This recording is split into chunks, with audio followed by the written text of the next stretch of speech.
Mummy time എടുത്തോ, പക്ഷേ ഒരുപാടൊന്നും ലേറ്റ് ആവരുത്.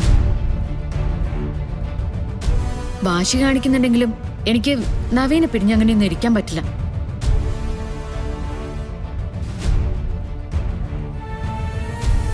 എത്രയും പെട്ടെന്ന് അങ്ങോട്ട് പോണം, അതാ തോന്നിയ. എനിക്ക് കുഴപ്പമൊന്നുമില്ല.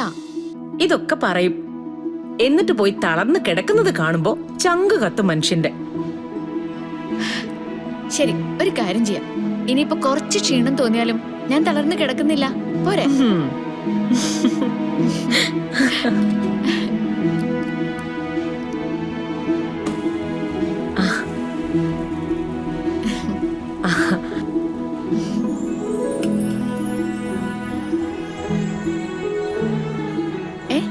എന്താ ഇങ്ങനെ നോക്കുന്നേ? അല്ല, ഞാൻ ആലോചിക്കുകയായിരുന്നു, ഇങ്ങനെ മോളോട് സംസാരിക്കുമ്പോ മതിയാവില്ല, കൊതി തീരുന്നില്ല. എന്നാലും ചിലപ്പോഴൊക്കെ ആ നിയന്ത്രണം വിട്ടു പോകുന്ന ഒരു പോക്കുണ്ടല്ലോ, അപ്പോഴേ ദേഷ്യം വരും. അതൊക്കെ നമുക്ക് മാറ്റിയെടുക്കാം കേട്ടോ, അമ്മ പേടിക്കണ്ട. ഇങ്ങനെ സംസാരിച്ചാ മതി കേട്ടോ, ഇത്രയും ശബ്ദത്തില് ഇത്രയും ഒതുക്കത്തോടെ. ആയിക്കോട്ടെ. പിന്നെ ഈ ദോശക്ക് കൂട്ടുകാരൊക്കെയാ? സാമ്പാർ ഉണ്ടാക്കാം, പിന്നെ ചമ്മന്തി ഉണ്ടാക്കാം. നമുക്കേ പുതിന ചമ്മന്തി ഉണ്ടാക്കാം. അയ്യോ മോളെ, അതമ്മയ്ക്ക് അറിയില്ലല്ലോ. അമ്മ ഉണ്ടാക്കുന്നത് എന്തിനാ, ഞാൻ ഉണ്ടാക്കിക്കോളാം. ഇതാ ഞാൻ പറയുന്നേ, എല്ലാ കാര്യവും അറിയാം, ആചാരങ്ങൾ അറിയാം, അനുഷ്ഠാനങ്ങൾ അറിയാം, ഭക്തിയുണ്ട്. എന്നിട്ട് എവിടെയാ ഈശ്വര, എന്റെ കുട്ടിക്ക് എവിടെയാ തെറ്റുപറ്റി പോണേ? മതി മതി, ഇനി ഈ കൊച്ചിന് ഒരു തെറ്റും പറ്റില്ല. അടുക്കള കാര്യങ്ങളൊക്കെ കൃത്യമായിട്ട് ഞാൻ തന്നെ നോക്കിക്കോളാം.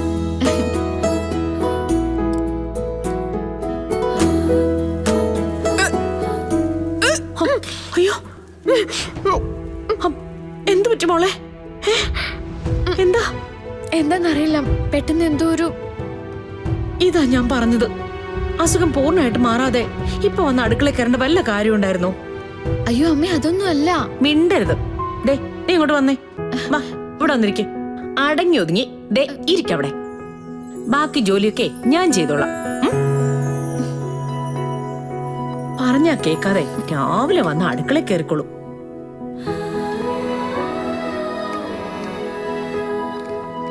നമുക്കേ എന്തേലും മിണ്ടി പറഞ്ഞൊക്കെ ഇരിക്കാം. അമ്മേ, എന്റെ കുട്ടിക്ക് പൂർണ്ണമായി സുഖമായിന്ന് ബോധ്യം വന്നോട്ടെ. അപ്പൊ എല്ലാ പണിയും ഞാൻ ഏൽപ്പിച്ചു തന്നേക്കാം, പോരെ? ആയിക്കോട്ടെ. എനിക്ക് സുഖാവുമ്പോ വിശേഷം അന്വേഷിക്കാനെന്നും പറഞ്ഞിട്ട് അമ്മ അടുക്കളയിലേക്ക് വരുമല്ലോ. അപ്പൊ എന്നെ പിടിച്ചിരുത്തിയതുപോലെ ഞാൻ അമ്മയും പിടിച്ചിരുത്തും. അത് കൊള്ളാം. അതെ, കുറച്ചു നേരം പോയി കിടക്കണോ, ക്ഷീണം മാറാൻ വേണ്ടിട്ട്? ആ ദോശയുടെ മണടിച്ചപ്പോ ഓക്കാനം വന്നു എന്നുള്ളത് സത്യം. ഇനി അത് പറഞ്ഞിട്ട് എന്നെ വെറുപ്പിക്കല്ലേ. എന്റെ മോക്ക് സുഖല്ല, എന്റെ മോള് റെസ്റ്റ് എടുക്ക് എന്നൊക്കെ പറഞ്ഞിട്ട് മുത്തശ്ശി നവീനും കേട്ടാലേ പിന്നീന്ന് മാറില്ല. എന്റെ ഈശ്വര, ഈ സന്തോഷം എന്നെന്നും നിലനിർത്തി തന്നാ മതി. ആ ഈശ്വരനോടല്ല, ഇവിടെ തന്നെയാ പ്രാർത്ഥിക്കേണ്ടത്. അമ്മേ,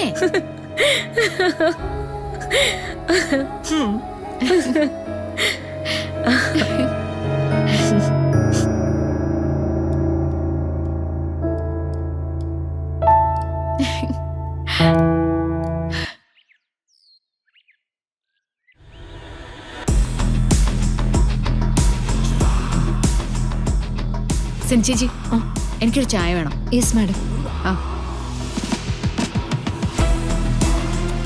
മമ്മി, കളരിക്കൽ ആരെങ്കിലും വിളിച്ചിരുന്നോ? ഇല്ല.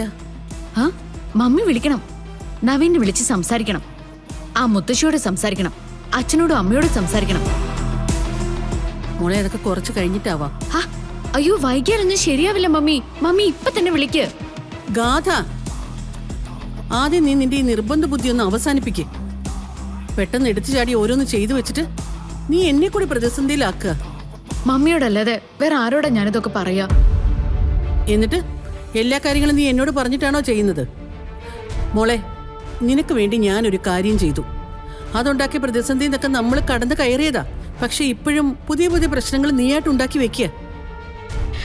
മമ്മിക്ക് ഇപ്പൊ വിളിക്കാൻ പറ്റില്ലെന്നാണോ പറയുന്നേ? ഗാഥ മാഡം, സാധാരണ കാര്യം പോലെ പെട്ടെന്നങ്ങ് വിളിക്കാൻ പറ്റില്ലല്ലോ. മാമിന് കുറച്ച് സമയം കൊടുക്ക്. എല്ലാം മാം ശരിയാക്കി തരും. ആ ശരി. മമ്മി ടൈം എടുത്തോ, പക്ഷെ ഒരുപാടൊന്നും ലേറ്റ് ആവരുത്. വാശി കാണിക്കുന്നുണ്ടെങ്കിലും എനിക്ക് നവീനെ പിരിഞ്ഞങ്ങനെയൊന്നും ഇരിക്കാൻ പറ്റില്ല.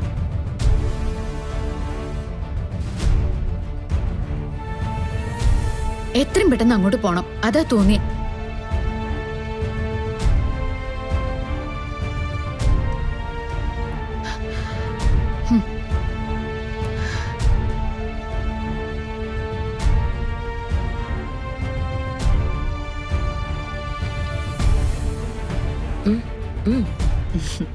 കേട്ടോ നിർമ്മലേ, മോൾക്ക് സുഖമില്ലാത്തോണ്ട് രാവിലെ എഴുന്നേക്കണ്ടാന്ന് ഞാൻ ഇന്നലെ രാത്രി തന്നെ പറഞ്ഞതാ.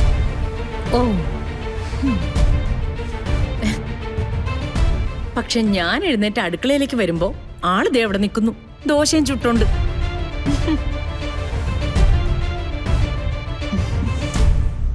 ഒന്നും ചെയ്യണ്ട, മാറിയിരുന്നോളാൻ പറഞ്ഞ കേക്കണ്ടേ? എന്റെ സുമിത്രേ, സുമിത്ര ഇങ്ങനെ കുത്തി കുത്തി പറയുന്നതിന്റെ കാര്യമൊക്കെ എന്താണെന്ന് എനിക്കറിയാം.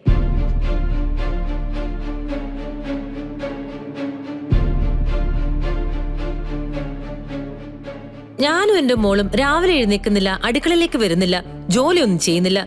ഇതൊക്കെയാണല്ലോ സംഭവം. പിന്നെ വന്ന് കേറിയവര് ജോലി ചെയ്തോണ്ടിരിക്കുമ്പോ വലിയ സന്തോഷത്തോടെ അടുത്ത് ചെന്ന് നിക്കണ്ട അമ്മായി.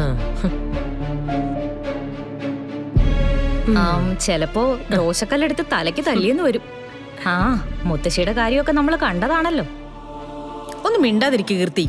ആ അവര് പറഞ്ഞോട്ടെ അമ്മേ, അതിനെന്താ? തെറ്റാര് ചെയ്താലും അത് പറയണം, ചൂണ്ടിക്കാണിച്ചു കൊടുക്കാൻ വേണം.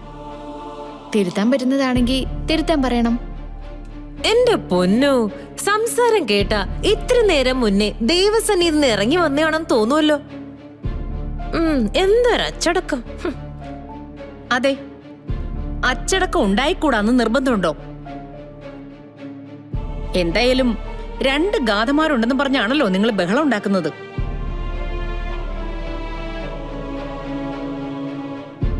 അതിലൊന്ന ഇപ്പം നിങ്ങളുടെ മുമ്പിലിരിക്കുന്ന ഗാഥയെന്ന് കൂട്ടിക്കോ.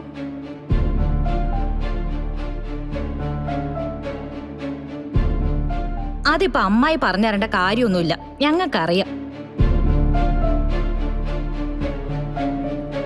അതെ, അതോടെ ഞാൻ നിങ്ങളുടെ കൂടെ കൂടിയെന്നൊന്നും വിചാരിക്കണ്ട. എന്റെ ഗാഥ മോൾക്ക് 2 സ്വഭാവമുണ്ട്, അതാ ഞാൻ പറഞ്ഞത്.